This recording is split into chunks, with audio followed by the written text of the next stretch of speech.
All right, well, welcome to the Sports Guys. Another weekend recap, another packed weekend of sports. We had we have baseball coming down the wire. We had the pro lacrosse championships finish up, and our Virginia boys did really great there. And we have the women's rugby, pro rugby World Cups going on. I've been enjoying that actually. U.S. team's pretty good. How you doing, Robbie? Doing great. Just crazy busy. Crazy It's busy, I good know. though. A lot going on. And you got Yeah. the boys; they've got all kinds of sports going on every day on the weekends, and Yeah. And I'm getting sucked into doing some coaching and stuff.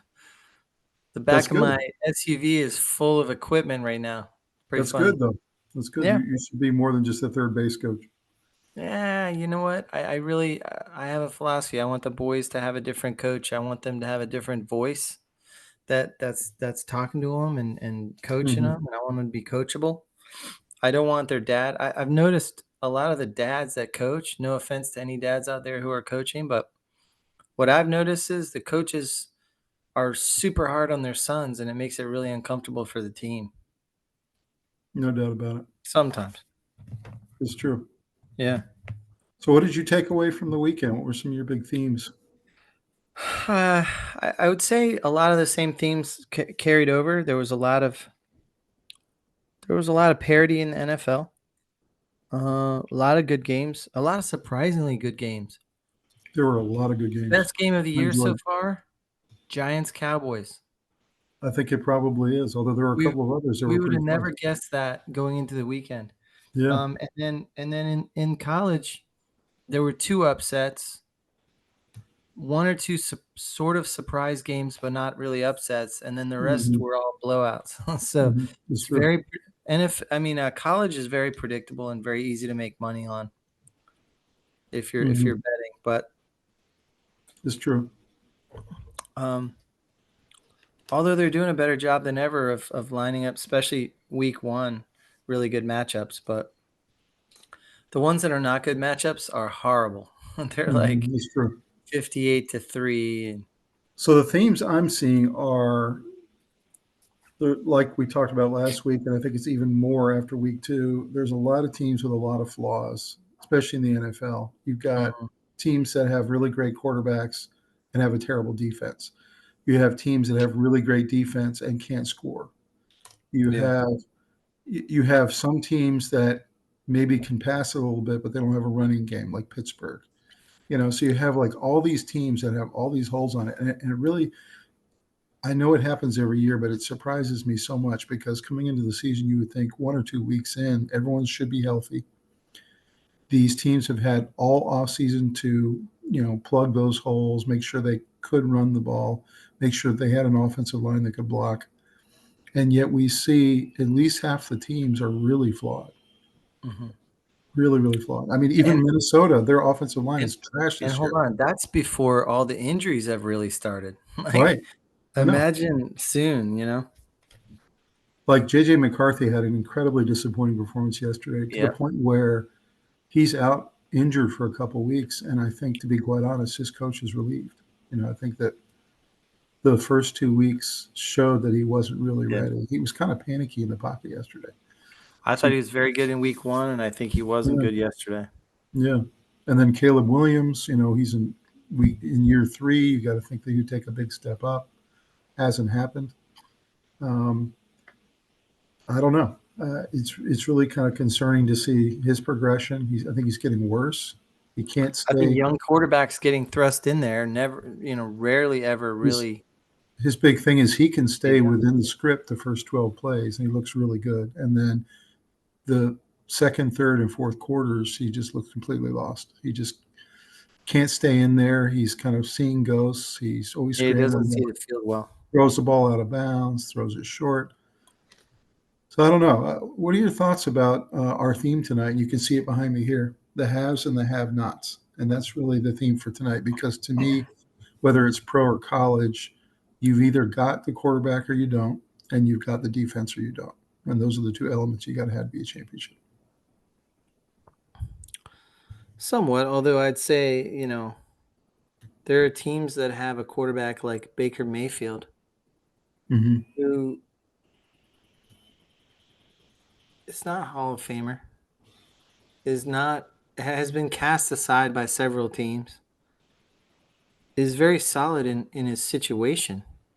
He's Mhm. very good with Tampa. They love him. He's solidly their starter, but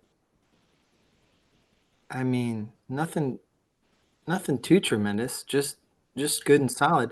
And nobody, you don't want to play Tampa. So True. you don't have to be a Pro Bowler to be effective.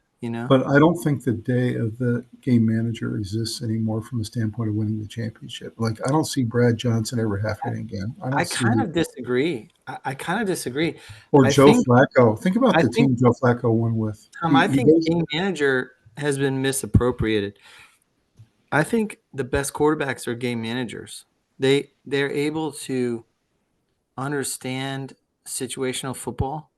They're able to think like a computer, and they're able to really get the ball into the right hands at the right times. I And think in a it regular doesn't season game, it yes. doesn't take super athleticism, and it doesn't take because if that were true, Lamar Jackson would win every Super Bowl, and he can't even really sniff it. And he's always surrounded with an incredible roster. So Because he's a high end, very athletic game manager. That's what he is. he's not a game This is manager. my point. Is like I when don't you agree. I think game manager is actually a positive, not a negative. Game manager it's is a somebody positive. who can It's win, but can more importantly put his team in a position to not lose. it's a positive for a regular season game when you're just trying to get through the season. But when you get into round one, round two, round three of the playoffs, and you're down 7 points with 2 minutes left, you hand the ball to a game manager. They're not going to get it done. They're just not. I don't agree. The the I think a the game manager is quarterbacks the to get the quarterbacks they ball can out to the check down, and he's going to be able to wing it to the far sideline, and he's the going to quarterbacks that are great late are not game he's managers. gonna hand the ball off when the team is expecting a throw. He's gonna manage the game perfectly. I think Tom Brady was the ultimate game manager. He was the perfect. He was a coach on the And field. see, I disagree because he was great late. And being great late is the element that gets you the Super Bowl trophy. Yeah, but you can be a game manager and be great late. The thing is, I think when you're not a game manager, you're one of these guys that's winging it all the time, Hmm. Like and Caleb. you're taking tremendous risks that leaves your team.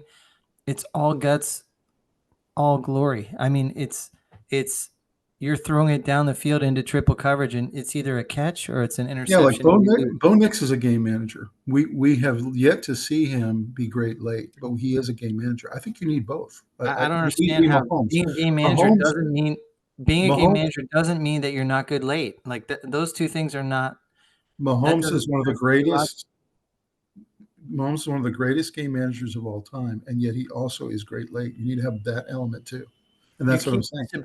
That's I not know, the but only way to win. but you have to have that in your tool bag. That's what I'm trying to tell you. You have Fine, to game have that managers can have that too. to get through 17 games and 4 playoff games. You have to have that element, and a lot of game managers do, and a lot of them In don't. my opinion, Tom Brady was the ultimate game manager. And he had that ability in his tool bag. That's all I'm saying. Yeah, yeah. Yeah, and a So lot of so the what? guys I'm seeing in the NFL today don't have that. That's all I'm saying. I think that I think these super athletic quarterbacks Caleb Williams doesn't are have that. not effective game managers. They don't. And Tom Brady said this. He said they dumb down the playbook so much that they get these super athletes out there and they let them just run around with the ball, and they just hold their breath and pray they don't do something really stupid. And half the time they do. And who's a game manager is Jalen Hurts. He is. He is He very just much won so. a Super Bowl, and he's great late. Like, you know, He is great late. He is. He's yeah, got that in his tool bag. game manager is a good thing. It's not a bad thing. I don't know where it became a negative. It's a good Um, thing 99% of the time, but there's always it's a that great thing. 1%. It's basically what you're saying is somebody is a coach on the field, and There's I always think that's there's what always you that want. 1% of situations where you are counting on your quarterback to get it done in a really high pressure situation, and there are very few guys that can do it. There are very few guys can do it in the most pressure situation. And the ones who can are the Sure. great quarterbacks that are either Hall of Fame caliber or close. And so and you and I had this argument last week that to me, there's maybe 8 of those guys in the NFL today. The other Yeah. guys are great for regular season quarterbacks, but the guys who are going to elevate their teams to the Well, promise. you can't put Lamar in there. I know. Absolutely agree. That's his problem. You can't put Josh Allen in there. Mm, He hasn't done it in the big game. He's lost every big game pretty much he's in. he did it in week 1 against the Ravens. You know what I mean? So Week 1's not a big game. I know he hasn't done the big game there. You're right. I'm just saying that the definition is a little strange when your best quarterbacks don't belong in there. That's true. That's true. I mean, I've even seen a couple quarterbacks this year get it done when it was surprising. You know, like Daniel Jones got it done for the Colts this weekend. Got them in position, got the field goal. So it was weird though. All I'm saying is that was one of the luckiest wins I've ever seen. It was. The Broncos completely blew that game. It was unbelievable. But you think my problem is they counted on a 15-yard penalty and a missed field goal. They counted on the refs to give them another shot from 15 yards closer. Like I'm looking at my Carolina Panthers, who have invested in a guy who's 5'9", who has a good arm, reads the field okay, not great. He's not a game manager even. But when you get it into the high pressure situations at the end of the game, he can't get it done. He just can't get it done. And so he's going to be asking for the max contract next year. You just can't give it. No. You just can't give it. It'd be suicide for your franchise for 10 years. So, So they found out this year, and they're going to let it play out the rest of the season. We'll see how he does. But they found out that he's not a starting quarterback in the NFL. He's just not. He actually might be down the road, but you can't take the risk. And then Caleb, there's no sign that he's absolutely worth the money, so you can't pay it. We're finding out Caleb's the same way, and we're finding out that the coach has more confidence in Badgett, who's the backup. And I think very soon, either this coming week or very soon, Badgett's going to be the starter because he stays within the system. He does what the coach wants him to do. He's a game manager, and he can win games, and he's not wild. And game managers are more valuable. But are you going to win the Super Bowl with Badgett? No.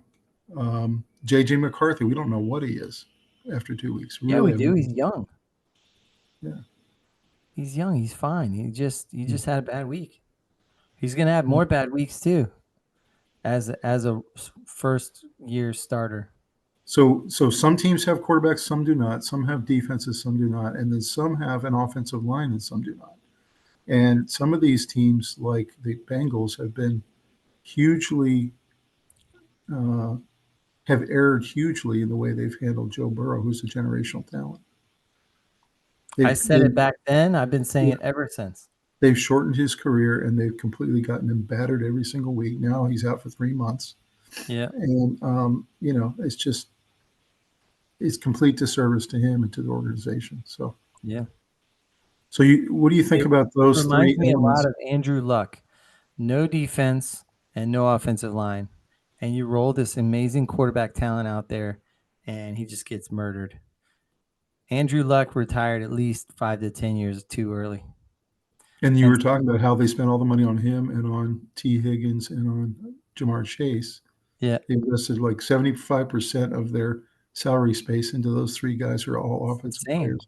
No offensive line, no defense. No. And you wonder why you're not making it back to the Super Bowl. Yeah. I mean, nobody wonders why. It's obvious why. So what are your thoughts about your Dolphins and kind of the mess? They need to blow it up. Would you try to trade Tyreek and get picks and try to trade? I'd trade everybody. Everybody. Jalen Phillips. I might keep him. Mm-hmm. I would trade Waddle and Hill and a Shane. And I don't think you can trade Tua. I'd like to.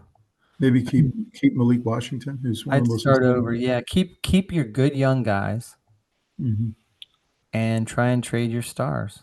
Keep Ollie Gordon. Keep Ollie Gordon. Keep Jalen Wright. Keep Malik Washington. Keep. Yep. your young quarterback who you're still developing. Yep. Keep as many people on rookie contracts as possible, and trade stars that are expensive veterans that are super whiny and always throwing their helmets down, and just Hmm. gone. I'll start over. What do you think about these teams like the Cowboys who are able to score 40 points a week, but then give up 40 points a week? Like, what are these teams? I mean, do they have any chance of going anywhere when they give up No, 40 points to the Giants? no, it's like they've driven 40 miles in the wrong direction. The number one thing they have to do is stop driving in the wrong direction, and then they need to rechart their course before they need to put in some thought on how they want to go forward. They have the worst talent assessment team in football, And Diggs used starting to with be a Gary good corner, but I've never seen a guy get torched more than Diggs did But with. he was never very good. He was always big splash plays, and then he'd get burned like all game long, and then he'd have another big splash play. So he was on ESPN, but he was giving up tremendous yardage to the opponents. He's even worse now Yeah, after and the I think injury. it's more accentuated because teams know it, so they're going after him. Mhm. So He had no chance of covering Malik Neighbors, I'll tell you that. So, no, what about some of the injuries that we're seeing so early in the season? It looks like Jaden Daniels is going to be out for a week or two. You've got, of course, Burrow's out for 3 months. Burrow. JJ McCarthy's out for 2 to 4 weeks. Mm-hmm. Bo Josh Nix, Allen got his nose broken. yeah, they popped it back into place. Looks like I'm Bo Nix might surprised. miss this week. Yeah, I saw that. I'm surprised that wasn't a concussion protocol situation. I thought it was too. Yeah. Actually, Justin Fields is probably going to miss this week because of concussion. Yeah. So Yeah, thoughts about injuries happening this early? It seems kind of yeah, early it's in the the season. NFL, man. This isn't early. Yeah. I mean, it is early, but it's not What about surprising. Jake Browning coming in the second half and Yeah, winning the game for the Bengals? That was pretty incredible. that I think was he's impressive. pretty Yeah, good. I really, yeah. if I'm the Bengals fans, I I feel feel kind like of the Jaguars imploded a little bit, they did. and it was bad luck too. I mean, that interference call was pretty phantom. And there was some really bad kind of body language between the coach and Trevor Lawrence. Travis Hunter made a play, and they called interference on him, and it really kind of swung the game. I think that was not interference. Did you see the interplay between Lawrence and his coach? It didn't look very good. He was kind A of little bit, yeah. dismissal of him, and Yeah, I mean, um, I heard his post game interview, press conference, the coach, and he said, he was pissed, and that emotional. he said all these glowing things about Lawrence. So he was trying to say, yeah, I was pissed, and things happen. It's an emotional game, Yeah. and our guy is super awesome. So that I think there's not much there. Hmm. I think they're better. They did blow that game. I think that probably the two Yeah, biggest games blown were that one and the Broncos. The Broncos had no business losing that game. That was yeah, absolutely ridiculous. All those penalties in the second half. yeah. It's I know insane. Sean Payton is going to be yelling in film study this week. The Yeah, fact they found a way to lose that game. yeah, that was crazy. Let's go ahead and run down the scores from college and pro. Here we go. Yeah, let's do it. All right, let's take a moment to give a shout out to our sponsor for tonight, and that's Academy Sports. We absolutely love Academy Sports in our family. That's where we go for all of our sports apparel, all of our equipment, our T-shirts. If we need a football, if we need a basketball, if we need any kind of things for the kids. Robbie, tell me about how much you guys love Academy Sports. We're always going for something, but I went there 2 days ago and loaded up on baseball stuff for the boys to start their season. They outgrew their pants. There was cleats. We needed new batting gloves. Had to have matching belt with they're the Braves, so Braves uniform. Uh, they just have everything you need. Selection, good prices. Didn't spend much money and got everything I needed. And now they're outfitted. They look sharp, and I love that place. I feel It really was comfortable walking in there. it was fun coming to the game on Saturday, and I got to see all Yeah, their new equipment and apparel from Academy Sports. So that was cool. yeah, yeah. We love that place. They're so good at what they do. The people are friendly. The service is great. They always have exactly what you need. So, guys, go check out your local Academy Sports today, or check out academy.com, or you can actually go online to other sites that are broker sites for Academy Sports and go check out what they've got, and go buy yourself something. Yeah, you'll be glad you did. They got a lot of variety in there. And honestly, I always go in there, I get everything I need, and I always think about one or two things I'm going to need in the future. And so I either plant a seed for the next visit or something along those lines. So they've really got it going. And then you can't wait to go back. So, Yeah, and I know I'll have to go back because the boys are growing so fast. all right, we'll see you guys next time. Yeah, take care. All right, so as I said, it's the haves and have-nots. You see all the quarterbacks that are having a really good year so far. You got Lamar and Josh, of course. I think they're the top of the mountain right now, in my opinion. Jalen Hurts is able to win games with 100 yards passing because he's essentially like a running back there. And then, of course, he has a great running game, and he has an incredible defense, really good offensive line. They were successful in 6 out of 7 tush pushes. Yeah. No one's ever run it the way he does. It's just incredible to watch. I mean, So, it really so feels frustrating. like rugby scrum. It feels like it's being executed with that kind of precision. And the one time they didn't get it was on the goal line, but it was on 3rd down. And then they went and tried it again on 4th down and got it. So, Yeah, they get a lot of push. I mean, how frustrated are you if you're the Kansas City Chiefs and you're lining up and it's 3.5 yard line? You know what's coming. You cannot stop it, no matter what you do. Jumping guys over the line. It's almost an unfair advantage. I mean, every time the Eagles needed a yard, they just go right into the tush push. And nobody else can seem to do it. So I don't know. Jordan Love, still playing great. 2-0 Packers. My personal opinion, they so far have looked like the best team in football. Them and the Ravens and the Bills probably are the top 3. Chargers look fantastic in week 1. They're about to play here coming up in about an hour. We'll see how they do against the Raiders in Las Vegas. But Herbert has just looked probably the best he's ever looked. Jaden Daniels been playing really great, although he had a little bit of a come down this week. They ended up losing, and he actually got hurt. So we'll see how long he's out. Hopefully it's not for very long. Patrick Mahomes has been considered the best quarterback in the league for 6 or 7 years, but this year he started 0-2. And both of those losses were against deep playoff teams. So there are a lot of people saying not to panic, that the Chiefs will be fine. And over on the college side, you got Julian Sand, and you got Nussmeier, who really played pretty horrible this weekend. I was kind of concerned about him. I don't know what's going on with the LSU offense. I'm actually stunned they won that game. They really played poorly. You have Drew Aller with the Penn State Nittany Lions, who are just crushing people, and then you have Stockton, who won the big shootout. And we'll talk about that game. That was the most exciting game in the college weekend, I thought.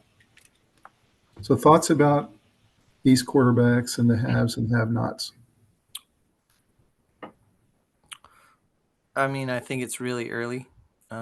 Injuries are going to be hitting all of them at some point. I think that I wouldn't put the Bills in that top 2 category. I think Green Bay is better than them. I think the Chargers are better than them.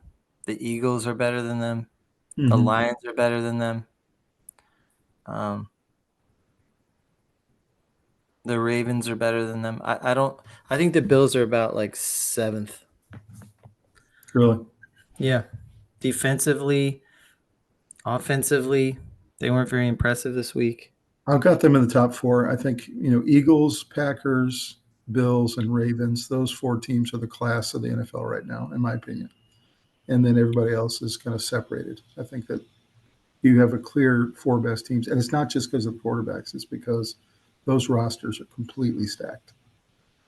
The Eagles roster is so stacked, it's unbelievable.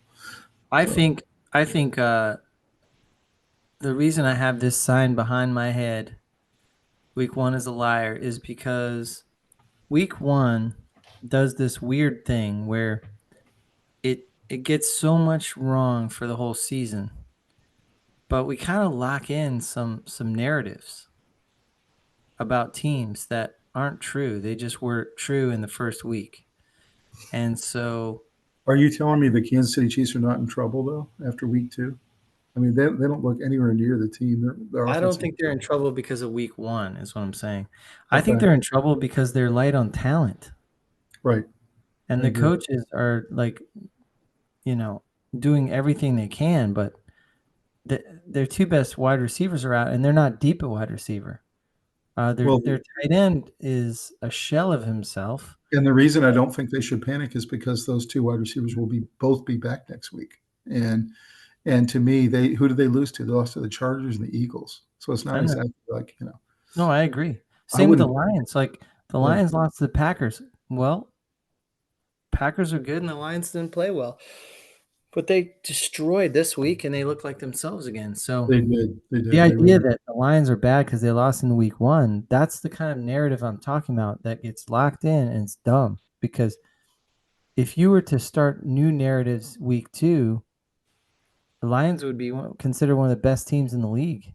What do you think about some of the struggles? By what they did to the Bears?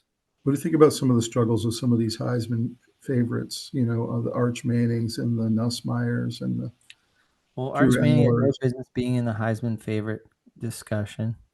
Nussmeier, yeah, LSU struggling on offense. They just happen to play a quarterback who's struggling more. They'll figure it out, yeah. That's true. Who everyone thought was going to be great this year. He's a sophomore for Florida, and Lagway. And he just, boy, he looked bad in that game. Yeah, I don't know. He just doesn't look ready. The most surprising college story is, I'll say, the Florida entire team, actually. Florida entire team, and then I thought they were going to be decent. We'll get into Lenore Sellers and that abysmal showing that he and his team had as well. Yeah, that was really shocked me. I had them as my dark horse, South Carolina, and they just don't look anywhere near like even top half of the SEC. So we'll get into it. Let's take a look at that college scoreboard. Indiana destroys their in-state rival 73-0. Mendoza just had a lot of fun. They pulled them out at the end of the third quarter after 5 touchdowns. Indiana State had 10 punts, and Indiana had 1. Imagine if you're 19 for 20 with 5 touchdowns, and they take you out at the end of the third quarter. Tom, Indiana had 33 first downs. Oh, my goodness. And Indiana State had 5. It was just an absolute – this kind of game, in my opinion, should not happen. 680 yards to 77. And what's funny is Indiana State was 2-0 coming into the game, and they were promoting it like it was this big interstate battle. Big matchup, yeah. But Indiana State plays in what's essentially 1AA. It's just not – it's not the same football. So Ohio State really struggles in the first half, but Sayan did start getting it going in the second half. He had kind of a hot hand in the second half, and they got it going and put a lot of points up on the board finally. But any concern there, you think, or they just had kind of a slow start? I think young quarterbacks have the ability to not be consistent. And I'll say Ohio's a pretty good program. No, everyone disrespects that. Okay, I mean, it's kind of tough. It doesn't surprise me. They play tough young, and he's going to have games where we're only playing Ohio. I don't need to bring my best game, kind of immaturity, where he's not going to be like that in 2 years. He's just going to be locked in. So it's true. That tells me they're not winning the national title. Yeah, I don't know. I don't know about that. They're not there yet. I mean, last year this time they weren't there yet either. They were 2-1, and everyone was criticizing them. And then later they lost the second game to Michigan, and then they go on to win the championship. So I don't know. Still pretty darn early. They had all the pieces, though. Drew Aller had an okay young, immature quarterback. Drew Aller had an okay game in this one, but they absolutely destroyed because Penn State's offensive line looks like an NFL offensive line. It's crazy. They were literally pancaking people on every play. And they had 4 running backs with touchdowns. And it's just they just went crazy.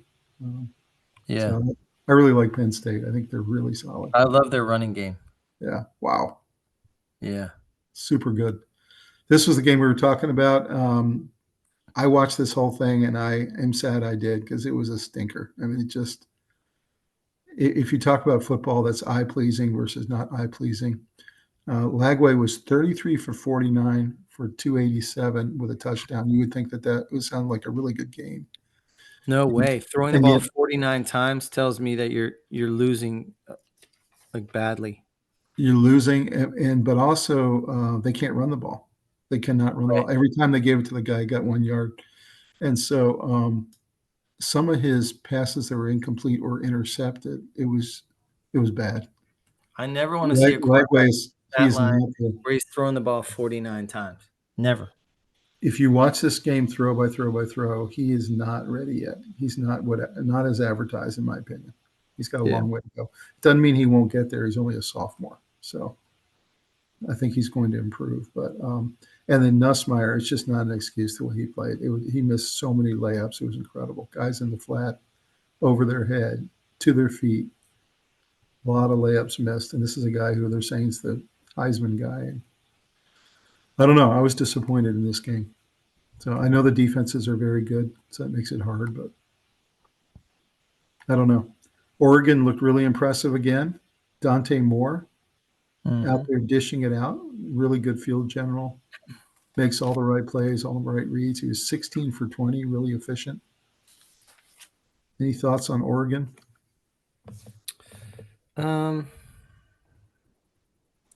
Well, Oregon has they were 7 for 11 on third down, which is really good. Anytime you're over 50%, and 0 penalties. You don't see that very often, you know. They actually had similar stats to Northwestern in a lot of ways. A lot of the running yardage, passing yardage, all that stuff was really, really similar. But obviously the results are so much better. Do you think we're sleeping on Dan Lanning as a coach? I think their defense was the difference in this game. Yeah. They had 2 sacks, 4 tackles for loss, and 2 picks. I think Lanning is a really good coach. I'm not sure he gets the headlines. I think he's a good coach. Yeah. He's old school. Mm-hmm. He's the one that turned in Iamaliva. Yeah. Trying to get paid from Tennessee. That's right. I think he's going to keep rising up the boards. I really like the way he runs his program. Really solid. The Northwestern quarterback had a QBR of 7. I know. I'm telling you, Oregon defense was pretty impressive. So this game was surprising because the South Florida Bulls came in 2-0. They had just knocked off Florida. They were looking really good, and everyone thought this was going to be a very close game. It's pretty shocking. Everybody was picking Miami, but this was just an absolute beatdown of a good team. I know my friend Chris T. Jones was pretty excited. Very happy. He's the biggest Miami fan around. So is the U back? I think so. When we talk to him, I want to get his take on the U, but I think just the talent, the swagger, they're getting it back. Yeah. They have a lot of weapons. Every time they throw it to a guy in the flat, he takes it the distance or for a real long run. Yeah. They feel like a team has a lot of speed. Exciting. And a lot yeah. And Carson Beck, the demise of Carson Beck was very much exaggerated, I take it. Yeah, I didn't buy into that.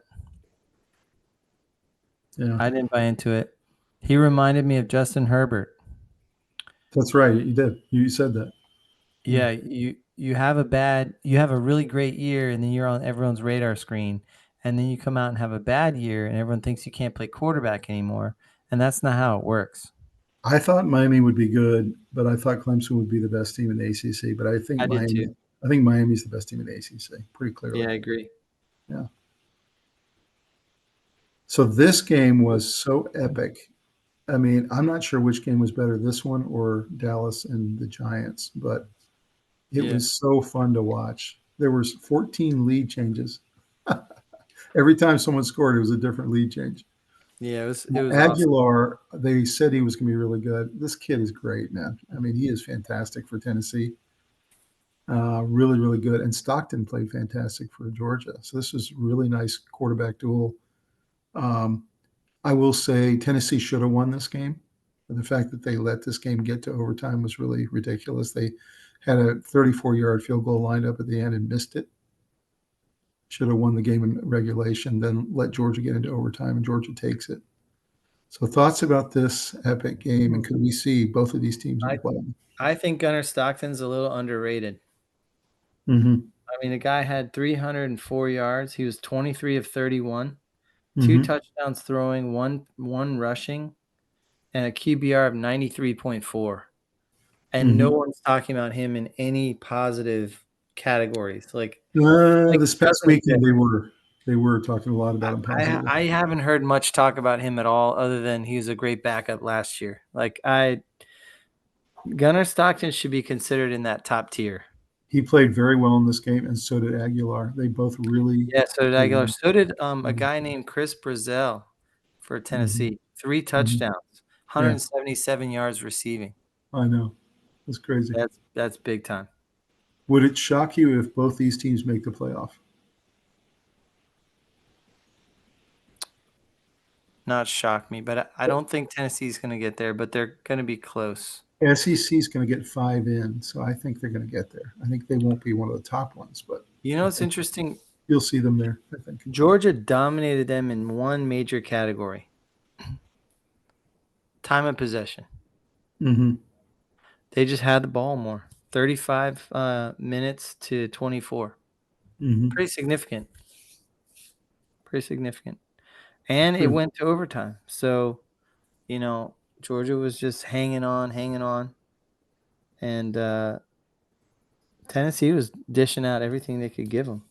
How do you think that Tennessee kicker feels missing a 34-yarder with 3 seconds left? It would have won the game.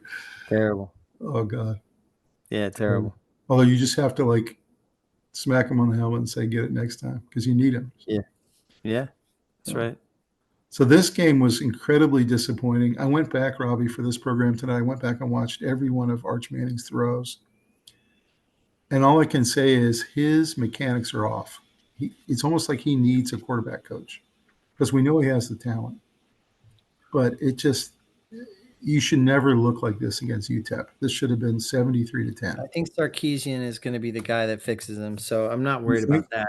But I think the dumbest thing about the Arch Manning stuff is us, the media, I'm a fan of his. Who are saying that he's in this category that he's not in just because he's a Manning.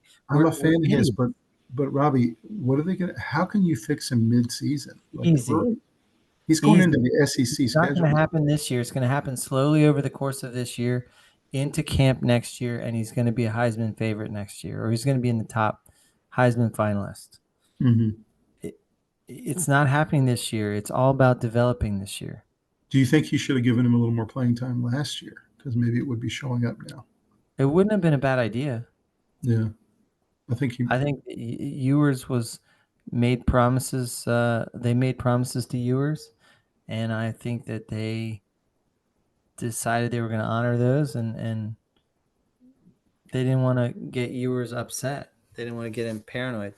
Well, to say that we're still waiting for Arch Manning to break out would be an understatement. He probably will this year. I just have this feeling I don't think this year. You don't think so? I think he's going to have flashes this year, and then he's going to have a full off season as the guy, and then a full training spring camp, and he's just going to slowly take over and do it. You're saying they're not a national championship favorite this year? No. I don't think so either. Yeah. I didn't see enough talent on the offensive side when they played against Ohio State. Mm-hmm. I think they're not quite top. They're not a top 2 team. They're top 5. You think about the gauntlet, Robbie, they're about to go through the next 6 weeks. I mean, I don't know what their record's going to be. I have no idea. You got Ole Miss one week, then you got Georgia, then you got Alabama. I mean, it's just unbelievable. We'll see how he does. He's going to play a lot of SEC defenses. Yeah. And UTEP does not have an SEC defense. So we'll see what happens. This game was epic too. I turned it over at halftime from the Georgia-Tennessee game, and I was all pumped up because it's such a great game. And I turned it over to halftime, and this game was going crazy. Texas A&M was up 28-24 at half. And we had another epic finish here, and Texas A&M gets it done on the last-second field goal. So what is your thought about this, and is Notre Dame in trouble at 0-2? I don't think Notre Dame's in trouble. I think they're a very good team. They were favored by 6.5 points. You had Nick Saban saying yesterday on ESPN that Notre Dame has to run the table to make the playoff now. I think CJ Carr being a freshman is tough. I think he's really poised and a good quarterback, but I think these guys, these first-year starters are really struggling. They'll look good one week and then they struggle the next week. But I'll tell you, A&M is one of the most active teams in the transfer portal with NIL money. That's true. And you know what? Elko's they said it's only a matter of time before A&M rises to the top because of money. And you know, Elko's a really good coach, and I'm not shocked that they could beat Notre Dame, but I'm a little shocked they did it in Notre Dame. I thought Notre Dame at home was going to get this game. I really did. And they kind of needed to, because now they're in a really bad spot. They've got some great teams in their schedule, and they're going to have to run the table. So they can do it, but they give themselves a really tough spot, I would say. They finally got Jeremiah Love the ball more, 23 rushes, 95 yards, nice. 94 yards. But it's almost like they're struggling to get him the ball. I think it should be a natural thing that they want to do, you know. Malachi Fields only had 77 yards receiving. They need to make him a huge threat. So you agree, though, that Notre Dame at 0-2 is in much more trouble than Kansas City at 0-2, and the colleges just make regular season games just mean more. I'm not sure I don't know how you compare those two, because Kansas City's division is pretty tough. Because you can get into the playoffs with a lot more losses in the NFL than you can in college. You know, when Notre Dame gets to 3 losses, they're going to essentially be knocked out. No, I'll agree with that. So, yeah. So this next game, Altmaier, really efficient again, played really well. They took him also out at the end of the third quarter because they were winning so badly. 38-0. Anything you can take away from these blowout wins like this? Not much, just other than Illinois is really, really good. I think you're looking at a playoff team. I do too. I really do. Yeah, they're really solid. I am, though, waiting for them to play one of the big boys to really see if they really are that good. Yeah, I agree with that. You got to bet yourself. If they play Michigan or somebody like that. So this game was by far the most surprising game of the weekend. Do you know what the line was on this game, Robbie? It was the weirdest upset of all of them. South Carolina by 16 points at home. 16 points. Yeah. And they lose 31-7.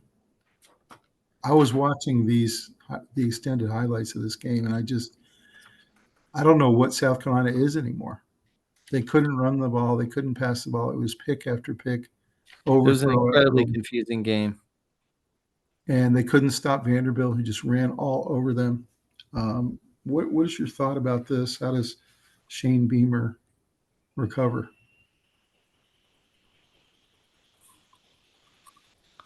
I'm not sure he's going to.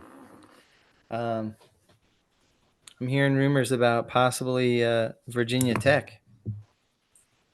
Really? Mm-hmm. Oh, okay. Virginia Tech fired their coach today. Yeah, I saw that. I'm not saying it's going to happen, but it would be a very interesting rumor to possibly examine. Wouldn't it? So, Lenora Sellers, Heisman candidate? I don't know what happened there. I mean, it was a strange one. Or is it just one of those games? I mean, sometimes you just have a stinker. Yeah. You know? Yeah, that's it. I mean, Vanderbilt has one or two of these every year where they just play unbelievable.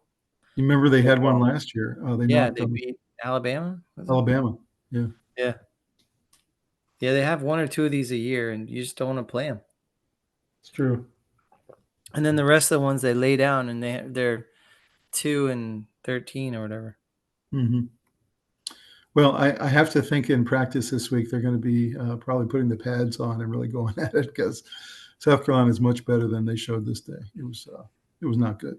This game was crazy. This game was absolutely crazy. Yeah, I watched this one. You're in a situation where, again, another kind of Heisman favorite, it has not looked that way at all in the first 3 games. And I don't know what's wrong with Klubnik. I don't know what's wrong with that offense. The highly touted receivers they have are not making plays. I never felt like this entire game that anything was going to happen other than Georgia Tech winning. I just felt like Haynes King was much better. What are your thoughts about Clemson? Are they not the team we thought they were? And how about Georgia Tech at 3-0?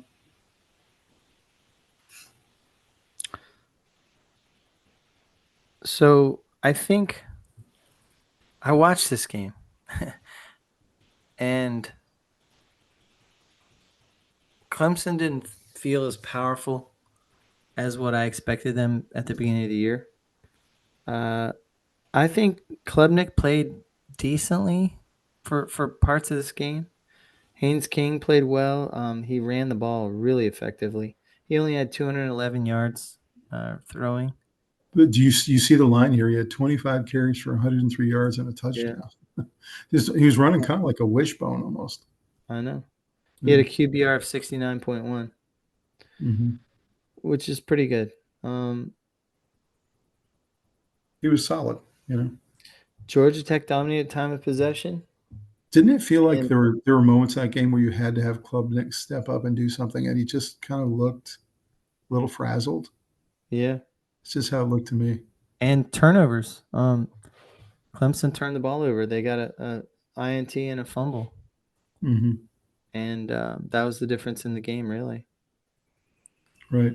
2 turnovers and slightly better quarterback play from Georgia Tech. And then, of course, the field goal. So is Georgia Tech better than 55-yard field goal was the longest in Georgia history for the win. So Georgia Tech's had some good kickers. So is Georgia Tech a little better than we thought and Clemson a little worse than we thought? Is that what we can take from this? Probably yes. Both things are true. Yeah. I said that I thought the ACC was decent this year. And I think that's right. Doesn't look like there's many patsies. Florida State and Miami are back up, so there's your leadership. And then I don't know what Carolina is yet. Give them some time. NC State is hanging in there and doing okay. They're pretty good. Yeah, they're pretty good. Getting wins. Georgia Tech looks pretty good. Virginia's better. Duke is solid. Yep. Wake is solid. I don't know. I just think it's slightly better. It's not a laughing stock. Right. ACC's done well at the beginning of this, like week 1. So Oklahoma and Mateer have another huge day. Just run all over Temple. Another game that never should happen. It just looked like 2 different brands of football. Oklahoma just ran it up. And then again, just like all the other teams, took Mateer out at the end of the 3rd quarter, put in their backup. Some of these games are really valuable to get your backup some snaps. Yeah. So that's right. Thoughts about Oklahoma? Are they rising? I mean, some of the stats are mind-boggling. First downs, Oklahoma 29, Temple 7. Right. I mean, that's domination. Yardage 515 to 105. Doesn't it just come down to a team like Temple has never seen an SEC defense like that before? I mean, SEC defense is just a different animal, Just the skill level and the speed. Couldn't even get a first down most of the time. Yeah. It's playing guys that are going to be in the NFL next year. Right. That's right. I think Oklahoma is pretty impressive. Yeah. Yeah. They added Mateer. It was perfect timing for that. And they've been kind of building over the last year. When the Red River rivalry happens in a couple weeks, Oklahoma, Texas, I'm picking Oklahoma. I think they're the better team. I don't know. I'd say that's coin flip. Although Texas defense is incredible. But yeah, that's what I'm saying. We'll see. Iowa State goes to 4-0. They're the only 4-0 team in the country. Becht has another solid game. I noticed in this game that Iowa State keeps squeaking out these very close wins, Mm-hmm. and they do it because their defense is really solid this year. They have two really good DBs. They're lockdown DBs. So they just keep winning. Not scoring a lot of points, but getting it done. Yeah, they're solid. Two leading teams in the Big 12 are Iowa State and Utah. So we'll see when they battle it out. Probably one of those teams will be in the playoff. I think so. Yep. Ole Miss, Arkansas was another fantastic SEC game. I watched some of this game. Mm-hmm. It was just offense, no defense the whole day. And Ole Miss gets it done. Arkansas actually had the ball and was driving, got down inside the 10-yard line, and just basically ran out of time because a field goal wouldn't help. And so they just didn't have any chance to get it into the end zone, but had a chance. So really good ball game there. Yeah. Two good teams. Thoughts about Ole Miss? They're a very solid squad. They're chock full of talent, and I think they should have won this a little more decisively. But SEC teams play each other hard, and Arkansas is not a always joke. tough. Yeah, they're always Arkansas, tough. So they're just tough to play. yeah, They really are. you want to get the win. Yeah. You usually can beat them, but they're going to give you a tough match. This game was not a contest. I thought it would be because Wisconsin usually has really good defense and running game. I thought they might try to run it and keep it away from Alabama. But Simpson had a really nice day. 4 touchdown passes, first time in his career. Yeah. And they really made it look like a SC team versus a lower-end Big Ten team. So do you think Bama's back? I think no, but I think that they had some frustrations. They took out on Wisconsin. I mean, Yeah, that wasn't fun. right. I don't know. I had a lot of criticisms for Simpson in week 1 in that loss because he looked really deer in the headlights, but Yeah. he looked pretty poised in this game. I think the coaching's getting to him. So, maybe they have a chance to be something special this year. We'll see. Utah goes to 3-0 in the Big 12, really looking like one of the most solid teams in the country. I think they're a little low at 20. I think they're a little better than that. Yeah, I agree. They should be like 14 or 15. Yeah. So, again, Luke's team, Iowa State and Utah, I'm looking forward to that matchup and see who comes out of it. Seem to be the two best in the Big 12 this year. Texas Tech takes out a can of whoop ass and destroys Oregon State. A lot of people have been picking Texas Tech this year as kind of their dark horse to slip into the playoff. So any thoughts about Texas Tech and their chances? Oregon State is pretty dreadful. They are. Texas Tech, they got a really nice program. Mm-hmm. They've also been very active in the portal and NIL money. Have a lot of money behind them. Yeah. A&M and Texas Tech both have come up purely because of the new system. So I think they're a pretty good team. We'll have to watch them. Yeah. Michigan, 63-3. And Underwood had a pretty good game, but he mainly had a good game on the ground. 9 carries for 114 and 2 touchdowns on the ground. Mm-hmm. And they just absolutely roll it up on Central Michigan. So thoughts about Michigan? There's no point in having this game. It's not good TV ratings. It's good for just the alumni of Michigan to enjoy, Right. Well, what happens is Central Michigan, a lot of times teams like that will get a check out of the game, like 500,000 or something. Oh, yeah. And get a check to get paid bludgeoned. $1 million or whatever. Yeah. So we can't really tell much about Michigan from this game, can we? I mean, they're not Ohio State or Indiana. No, that's not a test. Yeah. Auburn comes away with a win against South Alabama. Had a really solid first half and then kind of trailed off in the second and held on. I saw some of the people online who are Auburn fans saying that Auburn is the worst 3-0 team in the SEC, and they're real distressed about the offense. I don't know. I still think it's a win. I'm not sure why you're complaining, but I guess they want 53. They want blowouts. Yeah, exactly. So we'll see. I'm not sure how good Auburn is. They are in the top 25 now, so we'll see if they can compete this year. Missouri, 52-10, playing Louisiana. So It's SEC. I was looking at the schedule starting next week, and all these patsies that happen in week 1, 2, and 3 are all over now. All the tune-ups are done. So Yeah. going into this next week, we're going to start seeing really good matchups. NC State takes care of Wake Forest. This was a surprise. It was at Wake, and NC State always struggles with Wake. You even said that before the game, that you were really worried about this game. And actually, Wake started out with a lead. And Yeah, they did. And then Hollywood Smothers started going crazy. So Yep. He had 164 yards.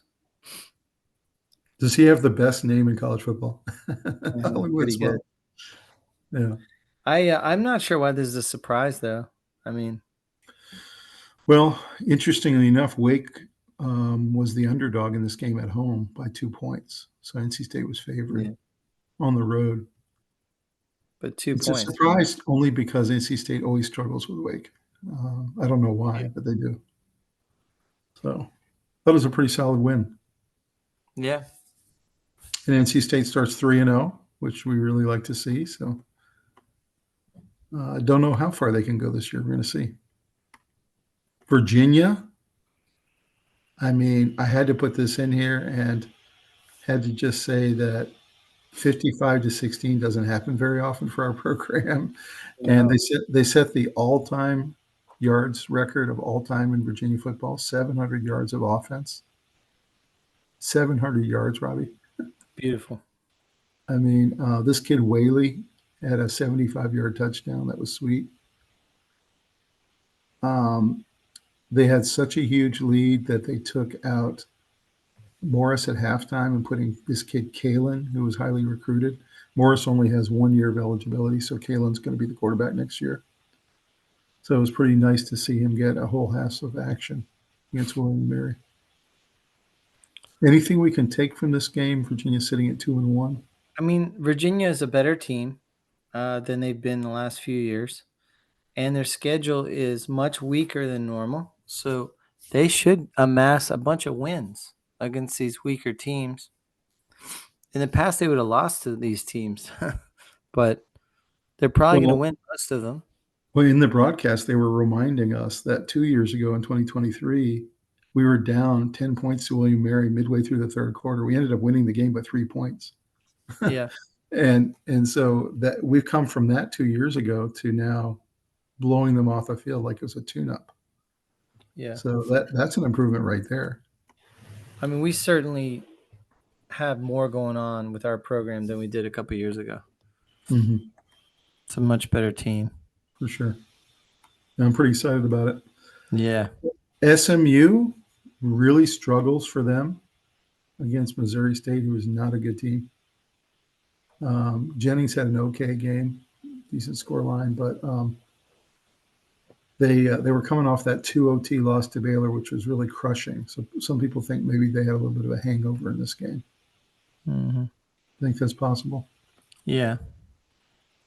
Because that was really disappointing, obviously, that Baylor game, which was an epic game, by the way. So at least they got the W. Yeah. This game, Pitt was favored on the road. Pitt's having a really good season so far. These two teams always play each other tough. I know these teams. This is like Virginia Tech. It's like coal mining.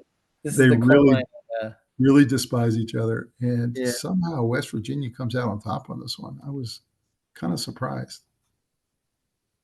but it was in Morganton, so anytime it's at home, I guess there's a chance. So, any thoughts about Pitt dropping their first? Well, like I said, these two teams always play each other tough. They're serious blue collar, physical teams. Mm-hmm.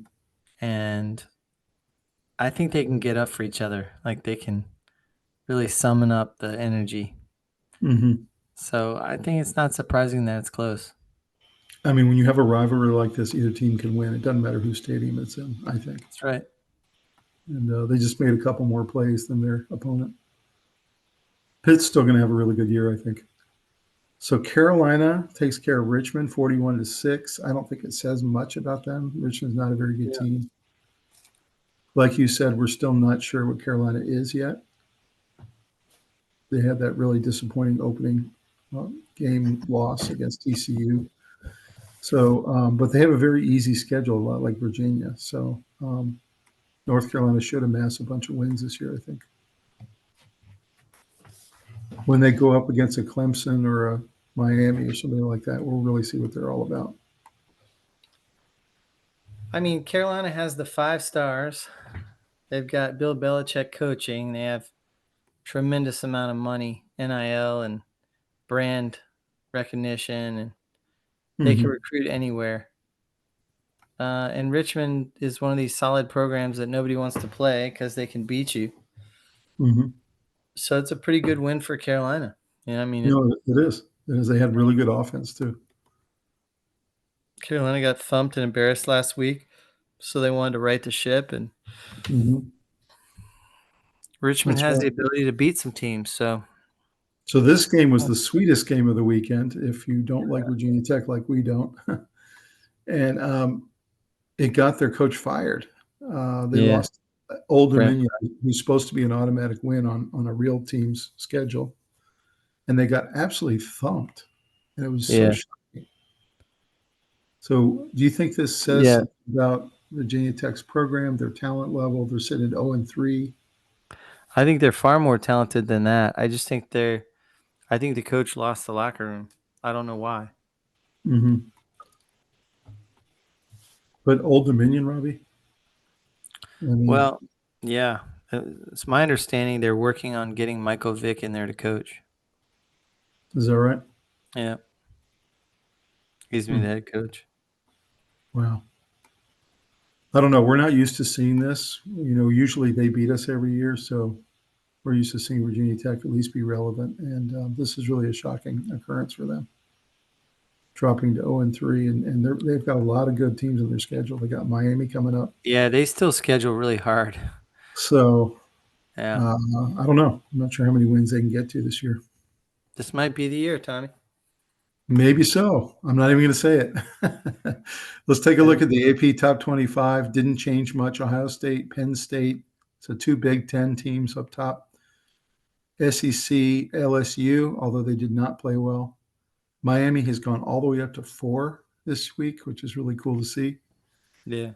Georgia has gotten into the top 5 for the first time this year. Oregon 6, Florida State 7, Texas 8, Illinois 9, and Texas A&M 10, and on down from there.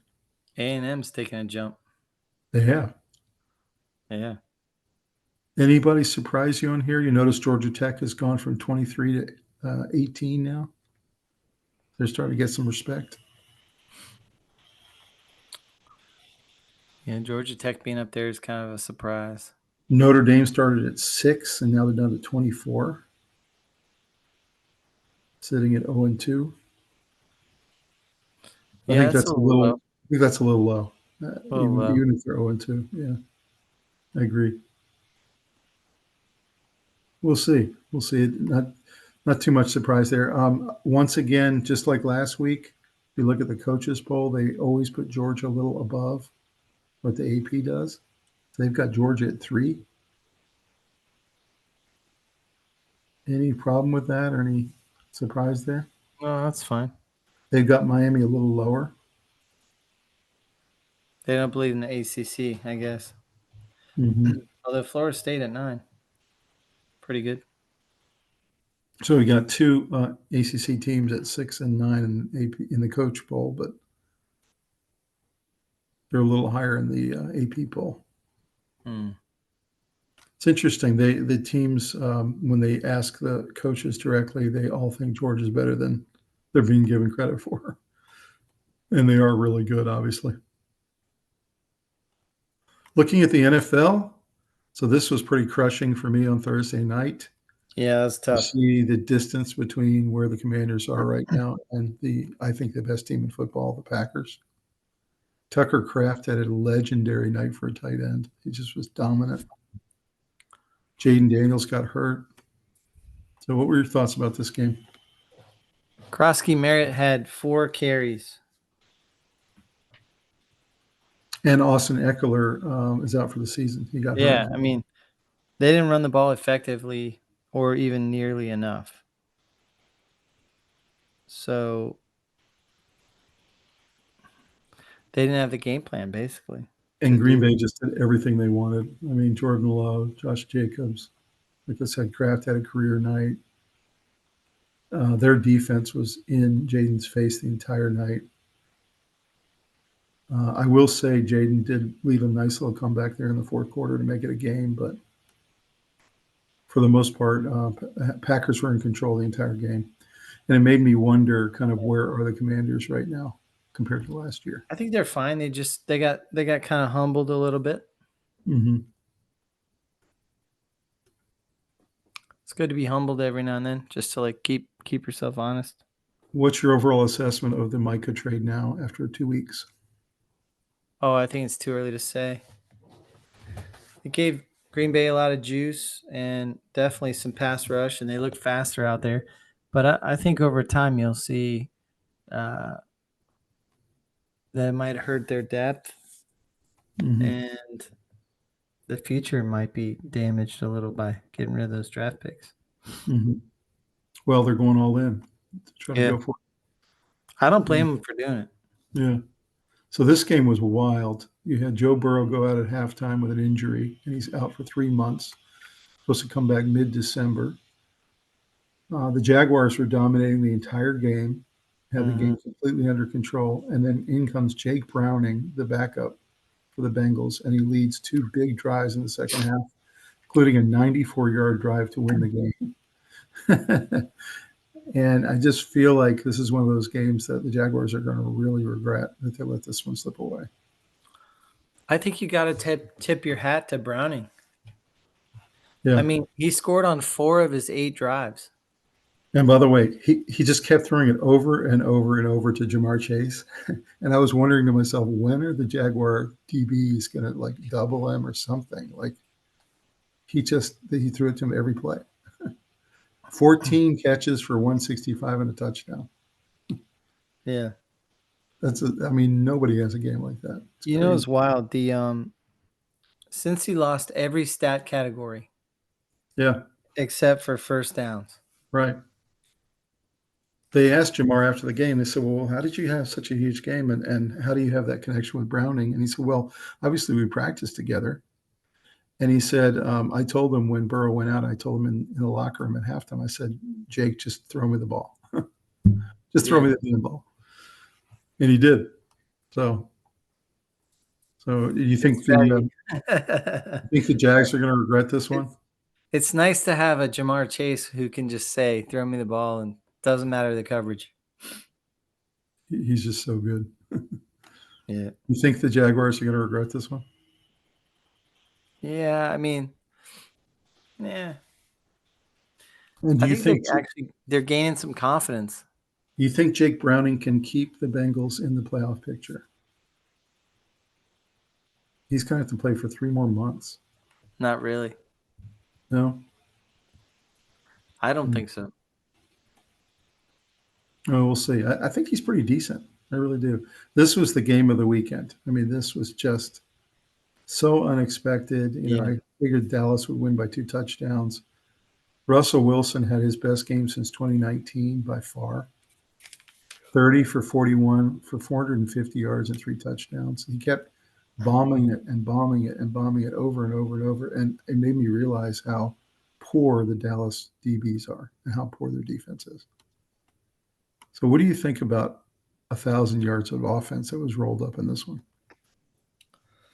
There's a couple of points that stick out to me. There were 44 points that came after the third quarter, meaning fourth quarter and overtime. 44 points. That's a lot of points. Mhm. Both teams were just back and forth. Lead Mhm. change, lead change. Well, that was the highest scoring fourth quarter in NFL history. Did you know Yeah, that? that doesn't surprise me. 41 points. Also, Dax won 14 straight against the Cowboys. I mean, against the Giants. Yeah, it's crazy. So that's crazy. Absolutely crazy. And Brandon Aubrey with a 64-yard field goal. Um, You that know used to the be, that used to be the all-time record, and he kicks those all the time now. you said that Harbaugh talks about how offensive linemen are weapons, Yes, but a kicker like Aubrey is a weapon. he's a Like weapon. I think he's the best kicker in football. Is he I do not? too. I do too. He's like I would automatic. I would love to hear Jeff Reed's take on it. Rob, when he hit that 64 yarder, it hit the back of the net. I It know. would have been good from 70. Yeah. He's kicking 64 yarders on the regular basis now. That's the all-time record just a few years ago. They showed him swing his leg from the side. They Yeah. wanted to show like what it is. It looked like he was kicking an extra point. It didn't even look like he really was trying that hard. I know. It's astounding how good the kickers are right now in the NFL. There's a lot of good ones. Dallas was good. They were 3 for 3 in the red zone. Did you hear them tell the story about Aubrey and how he came to try out for the Cowboys? No. He was a stud soccer player for Notre Dame soccer, and they actually went to the final his senior year and lost in the NCAA championship final. And so he was a really good soccer player, and he always was curious about kicking. He always kind of wanted to kick on the Notre Dame football team, but never did. So Yeah. about a year after he graduated, he and his wife were working, and one night they were watching the Cowboys on TV. And he said how that had always been his dream to kick. And she said, "Why don't you go try out?" And he's like, "No, that time has passed." And she's like, "You're only 22 years old, you know?" Yeah. So he called Dallas and sent them some tape of his soccer like career, and they pulled him in and brought him into one of the open camps and had him kick, and the rest is history. That's pretty What, cool. what an incredible story! Yeah. Sitting on the couch with his wife watching the game, he's like, "I wish I could do that." You should go out there and do that. You're Yeah, like, well, I'd what? like to do that. She goes, "Well, go do it." What's funny is if she wasn't there, he probably wouldn't have. He probably wouldn't have. So this was an epic game. Do you think this is more about these quarterbacks were playing at an incredibly high level? They have amazing weapons all over the place. They have good coaching. Or do you think it's about both of these defenses are total trash? I kind of felt like it was pretty good play calling. Mm-hmm. I kind of like the game plans. Have you ever seen a quarterback just bombs away like that the entire game? I mean, Russell Wilson, every time he dropped back, was bombing it and bombing it and bombing it. Yeah. Of course, neighbors loved it because he's the stretch guy. But I like what I saw in a lot of cases. if I'm Dallas, I'm going back to the drawing board and I'm saying, do we need to put in a two deep?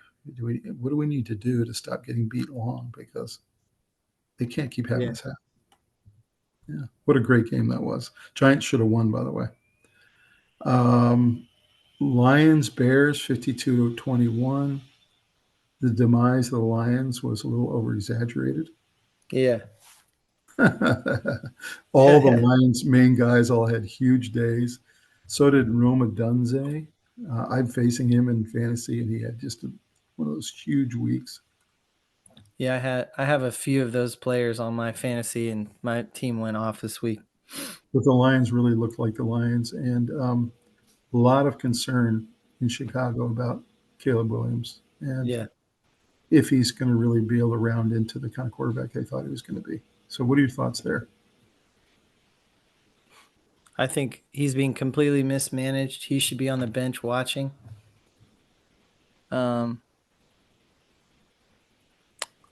Put in Badgett. Yeah, I think that the Lions are for real, and the Bears, they're not in a position to be thought of in that top tier. Like they have no business being up there.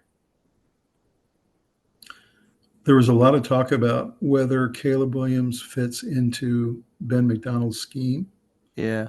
because his scheme requires a lot of touch passing, and that's the thing that is the worst in his tool bag. Caleb's not a touch thrower. Right. He's a flamethrower.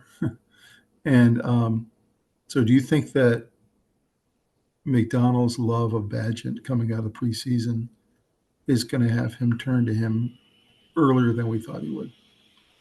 Probably, because their styles clash so badly that he's going to do something that pisses off the coach. So, Every time Caleb makes one of these bad throws, they zoom in on Ben McDonald's face, and he just grimaces, and he's just like, he's just driving him crazy. yeah, smoke's coming out of his ears. He's literally driving him crazy. And Yeah. I think he's going to go to Badgett, maybe even this week. I really do. I think that they need to change something up. It's not working. Yeah. Rams take down the Titans in what was a really good game. This game, in my opinion, was won by the Rams defensive line, which with Verse and all those guys, they were just So in good. Cam Ward's face every play the entire day. It was just so sad to watch Cam Ward scrambling around for his life. Yeah.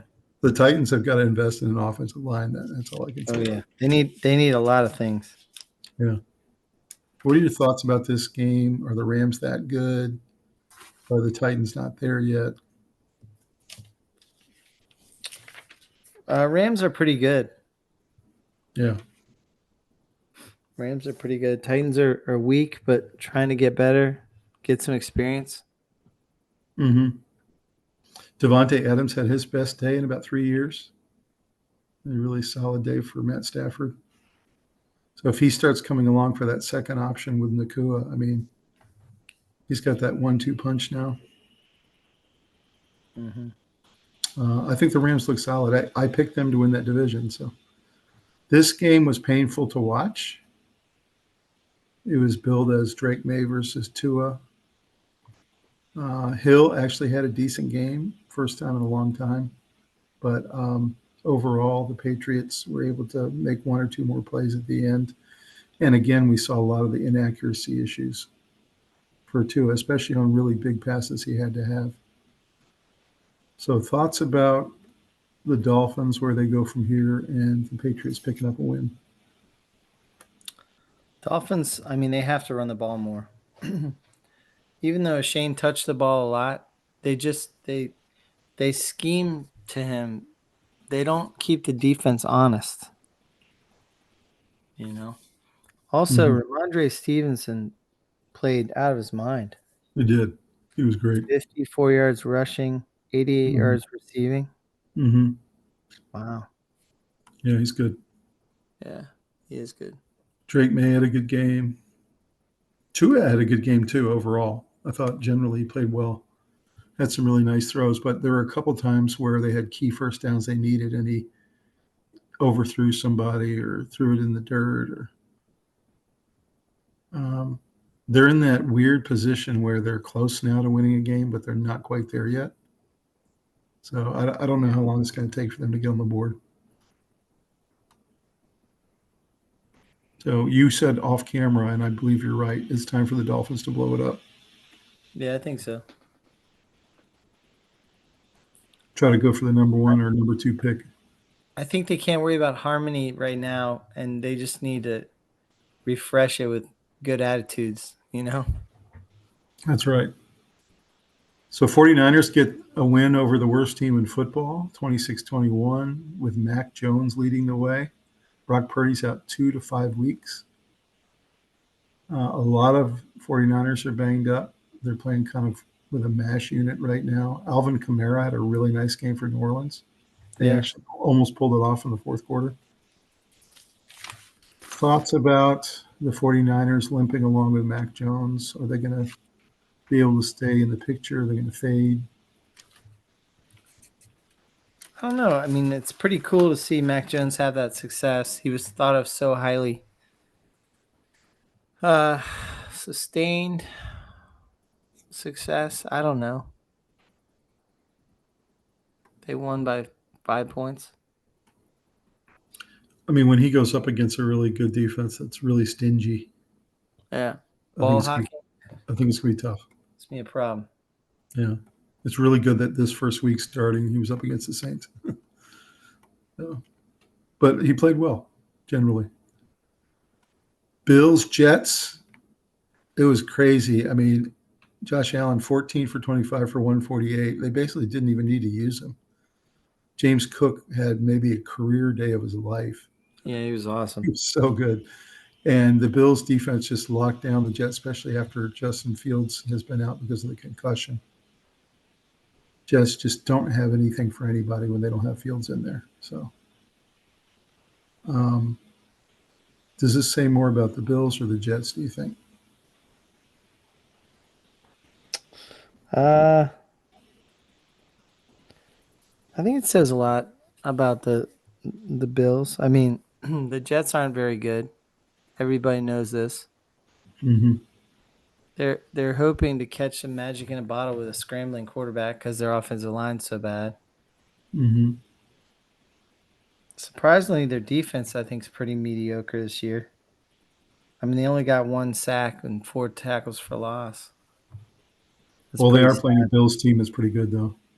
I I know, think, but that's kind of pitiful. yeah. 1 sack.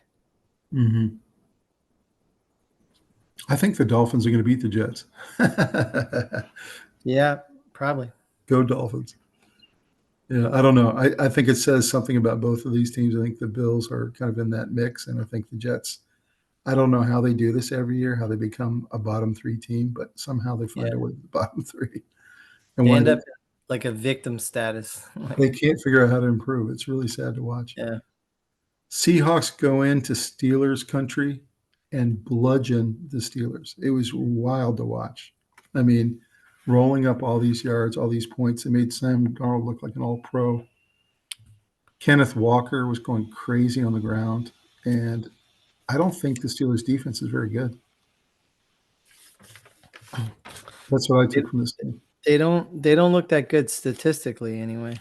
And they can't run the ball. So you have a situation where Rodgers, for significant portions of the game, was running for his life and throwing the ball out of bounds.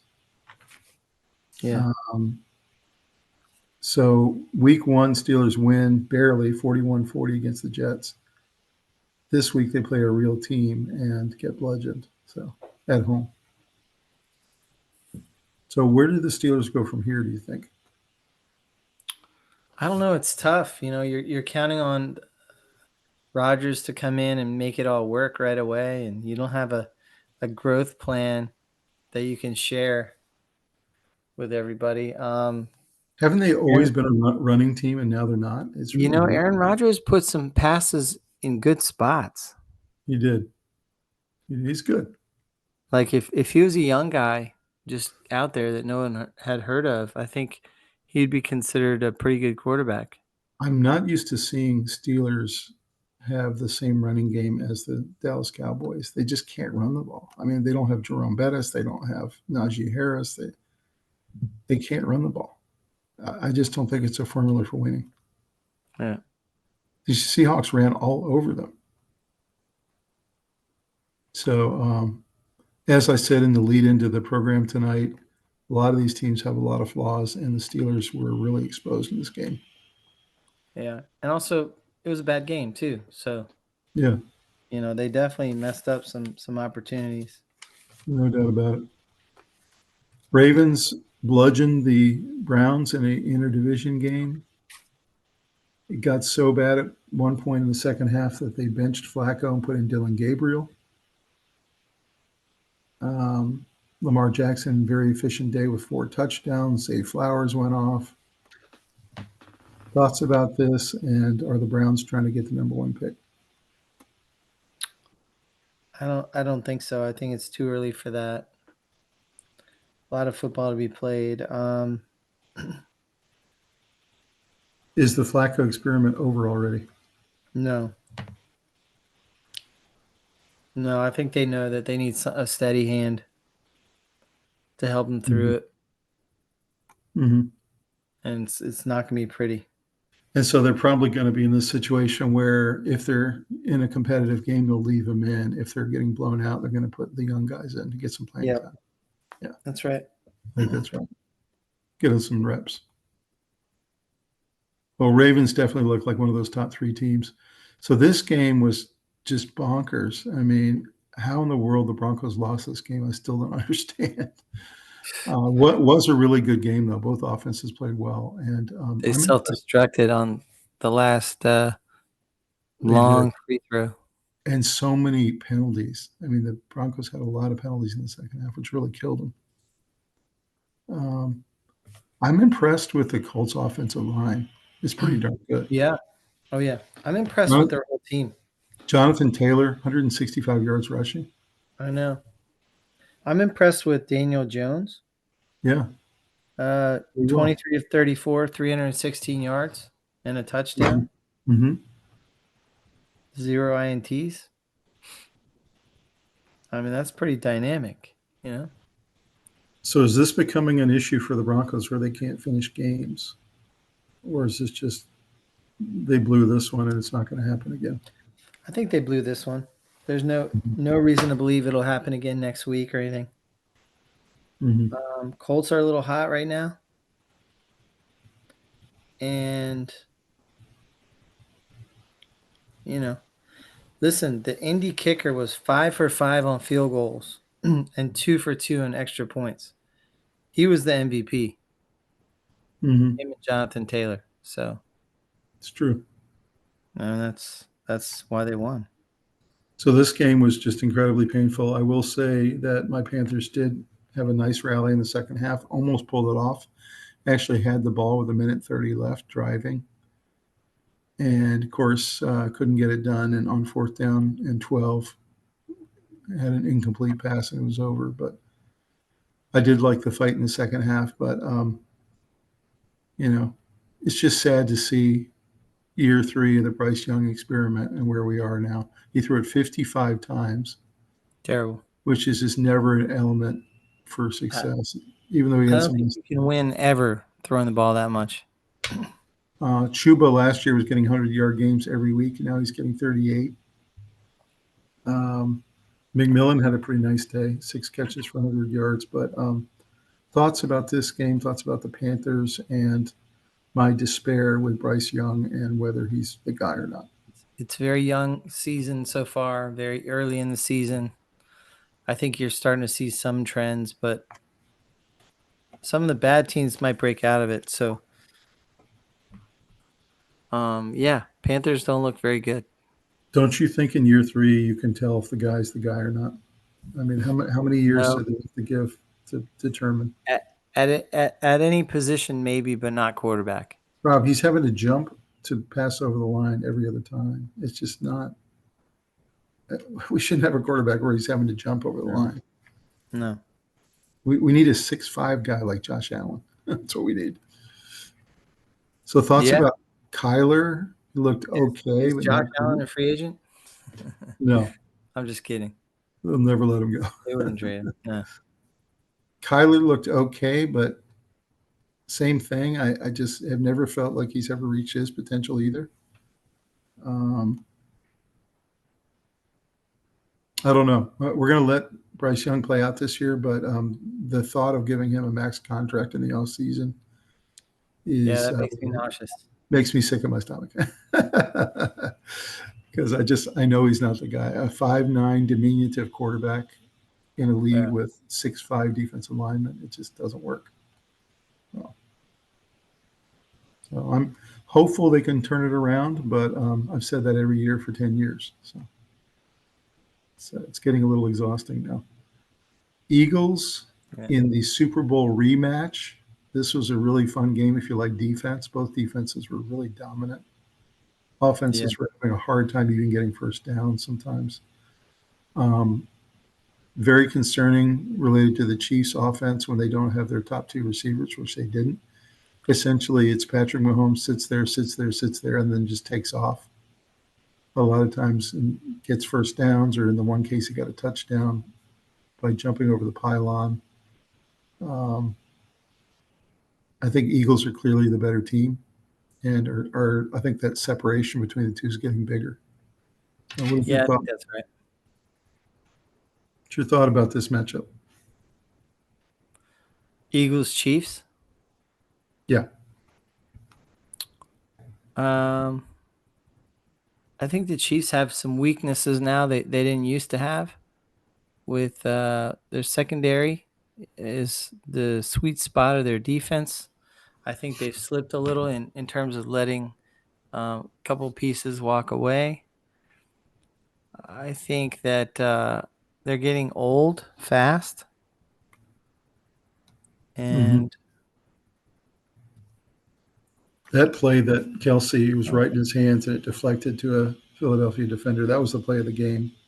Because yeah, that would have put the Chiefs ahead, actually. And instead, the Eagles pick it off and return it for 50 yards back to midfield. That was just a crusher. yeah, Um, I don't think the Chiefs are panicked. They're 0-2. They've lost to two really good teams. They get both the receivers back next week. So I think they're going to be okay. But I think there's a pretty big separation between them and the top 5 or 6 teams in the league. I think they fall into the second tier now. Falcons take care of the Vikings. This is maybe the second most surprising game of the week. And that was that in the dome in Minneapolis.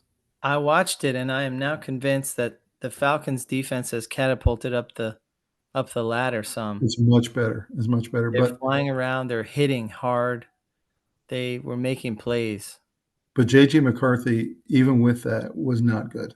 I mean, you can No, be I honest agree, with but that. I'm saying Yeah. that a year ago that Atlanta defense would have been softer, and McCarthy probably would have carved them up. And I also now see why Bijan Robinson has been consistently in the top 4 in all the fantasy leagues. I see why now. Yeah, He's really, really good. he's really good. Yeah. Justin Jefferson had a kind of average game for him. The Vikings defense wasn't nearly as good as I remembered last year. They really were kind of soft in this game. Yeah. So do you think it says more about the Falcons have improved or the Vikings have gotten worse or both? I think the Falcons have improved, Yeah. especially on defense. Mm-hmm. Last year they had some nice plays from Mooney.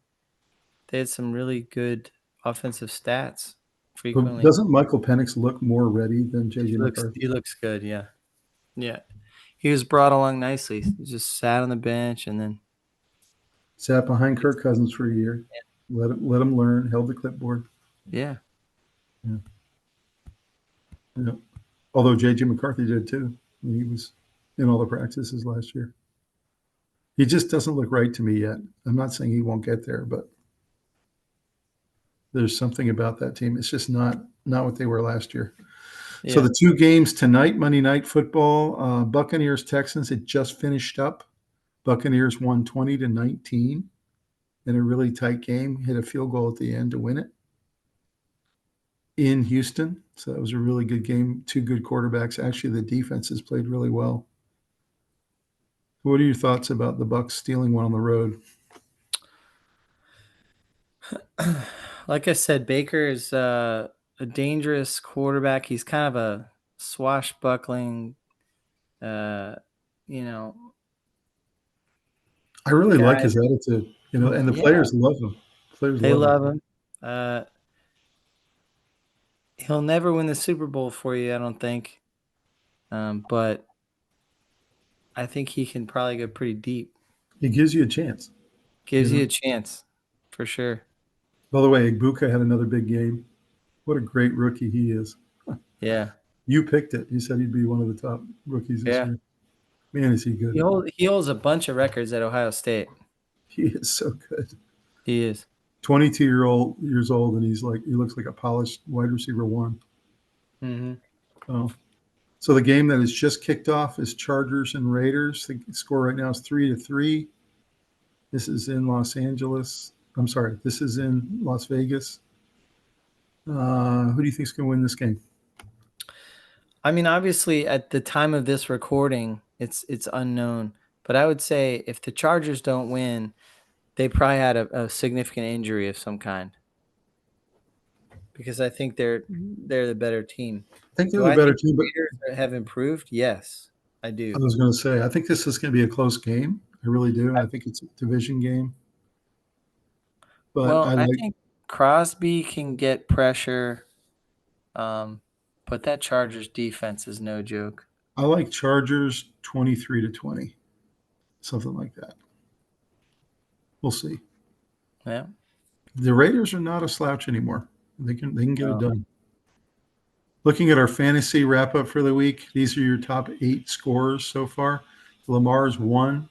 This was surprising. Daniel Jones 2. Mahomes 3. Josh Allen 4. That's my quarterback this year. Russell Wilson 5. Drake May. Jared Goff, that's your quarterback. And then Yep. Puka Nacua is the only receiver in the top 8. So my biggest surprise here is Daniel Jones. What about you? Yeah, I think so. I think Jones, Drake May. I wouldn't think he'd be up there. Mm-hmm. Uh, Having a pretty good year so far. Russell Wilson being up there. I mean, Yeah. they keep Well, I screaming mean, about how he's not going to be starting next week or whatever. Like, that was maybe the best game he's ever played.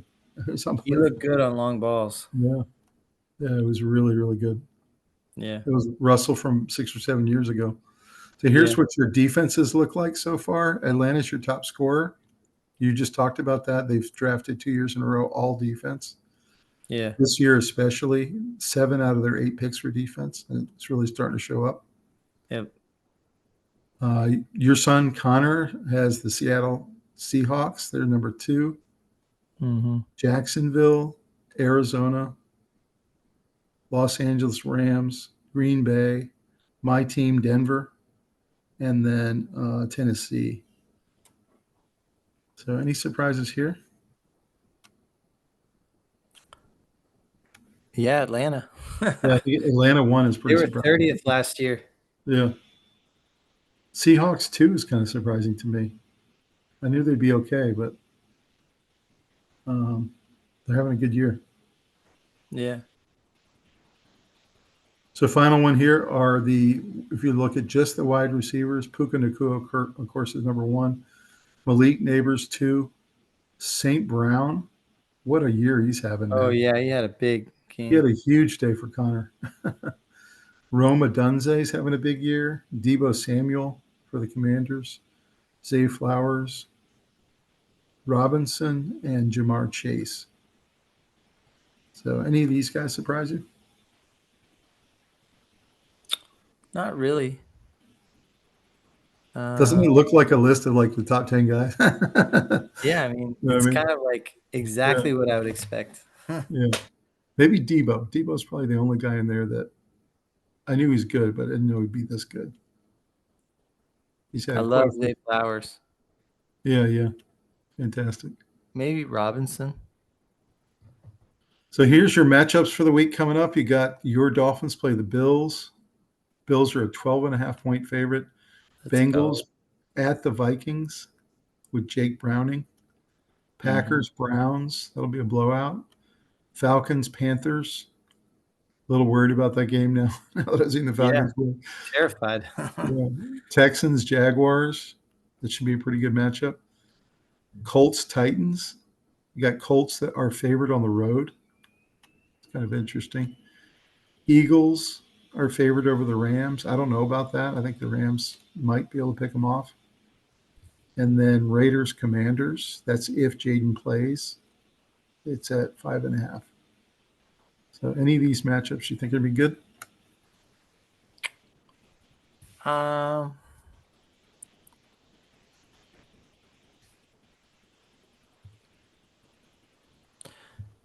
I think Bengals Vikings gonna be pretty compelling. Mm-hmm. Falcons Panthers probably will be a good in division blood match. I think so too. Raiders, Commanders might be pretty good, especially if Jaden doesn't play. It'll be Marcus Mariota. Yeah. So second set here, you got Steelers taking on the Patriots, Jets, Buccaneers, Broncos, Chargers. That's a really good one. That's an in division. That's probably for first place in the division. Saints, Seahawks, 49ers, Cardinals, Cowboys take on the Bears in Chicago, Chiefs, Giants, and Lions, Ravens on Monday night. That's going to be a good game. Yeah, for sure. Ravens favored by 5.5. I was like, wow. I can't wait to watch that one. That's going to be a good one. Yeah. So that's going to be a good matchup. Any of these other ones you think? Steelers Patriots is kind of interesting because Steelers can't run the ball and Patriots love to run the ball. We'll see. Yeah. Broncos Chargers. Yeah, that's going to be really good too. Oof. Really good. I think Cardinals 49ers will be a good game. Yeah. So.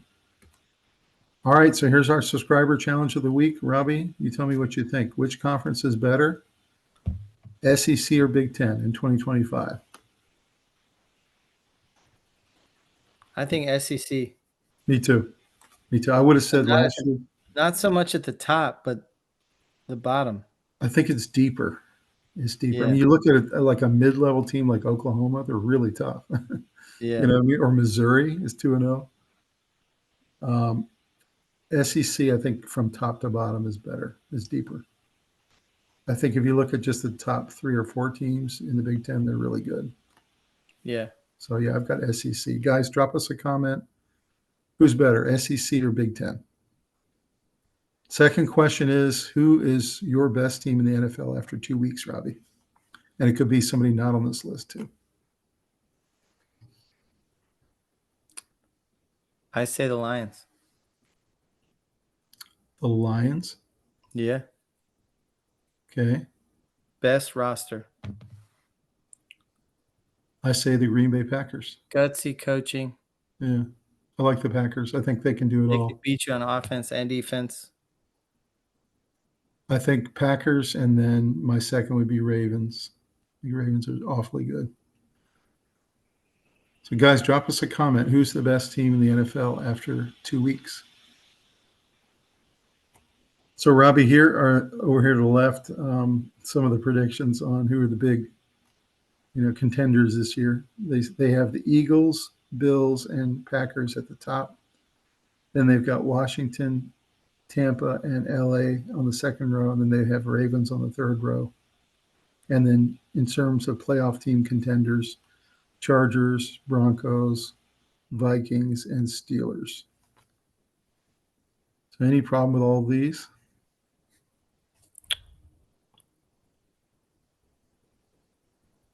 Not really.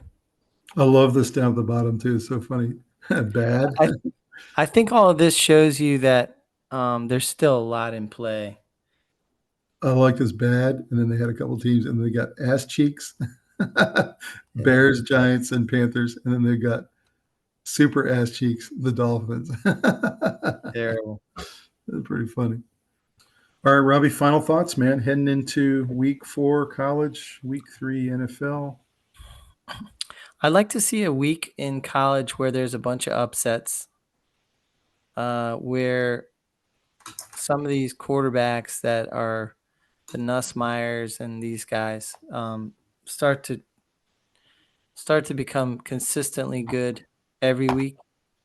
Why do you think some of those guys are struggling? I mean, quite a few of them are struggling. I mean, it's not just it's Lenora Sellers, it's Nussmeier, it's Arch Manning, it's about 4 or 5 of the guys they were saying were Heisman potentials they just don't look like the quarterbacks we thought they were going to be.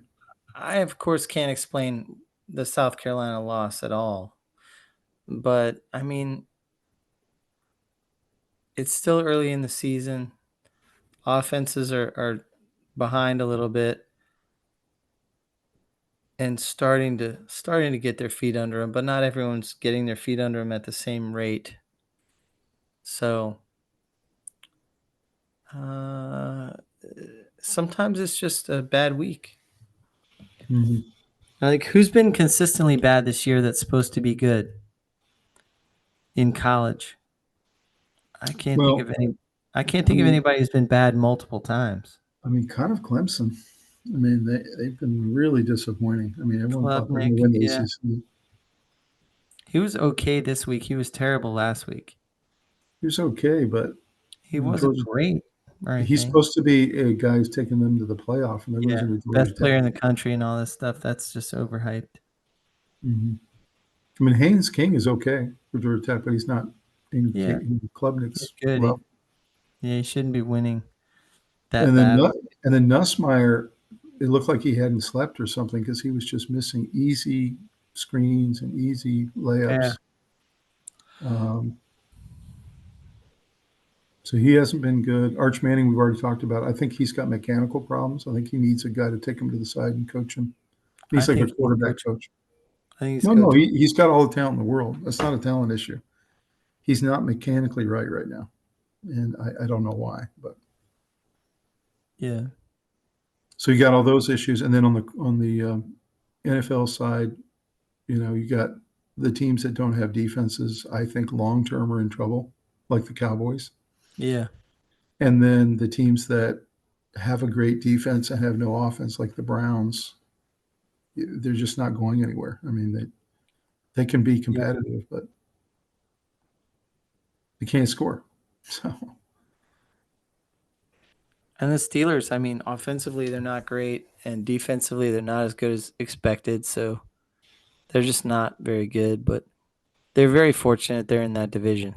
we were just watching two really good teams as we've been broadcasting, the Bucks and the Texans, but I don't think either one of them can go deep in the playoffs because both of them scores.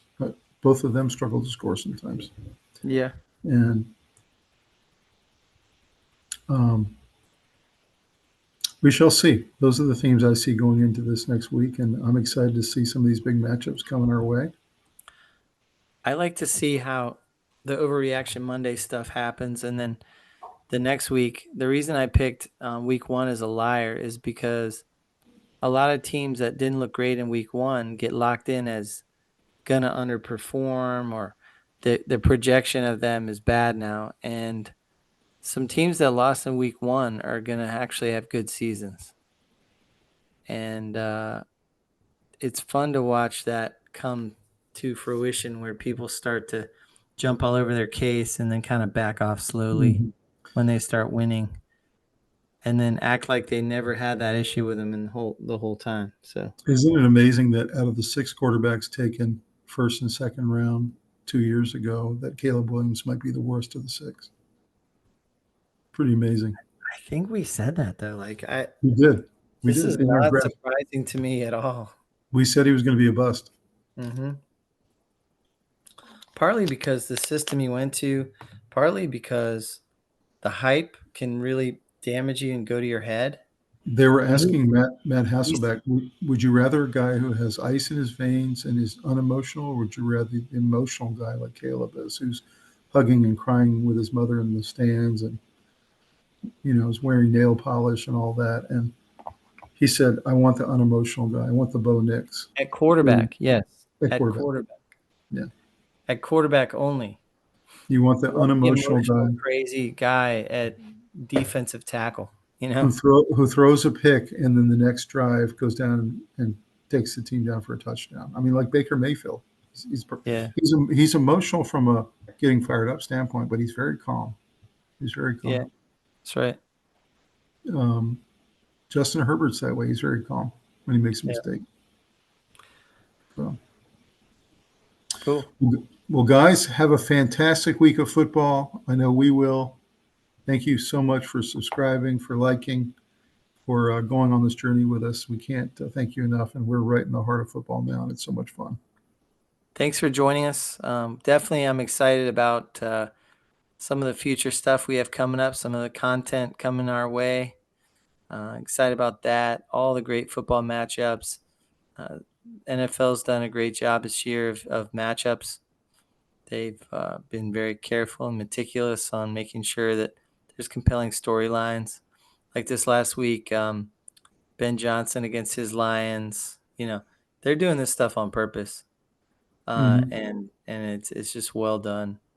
But we're very excited about some interviews we have coming and some other things. we're just very grateful that we get to do this. And thank you all for joining us and subscribing and doing all those things to help keep us going. We always appreciate it. And we never want you to forget that we do appreciate it. So thanks so much. And we're having a great time. Keep enjoying the big sports seasons that are going on simultaneously. And drop us a comment, guys. We love your comments. We eat it up, and we love putting it in our mailbag segment. So, yeah. Like and Have a good one. subscribe, guys, and we'll see you next time on the Sports Guys. Yeah. Have a good one. See-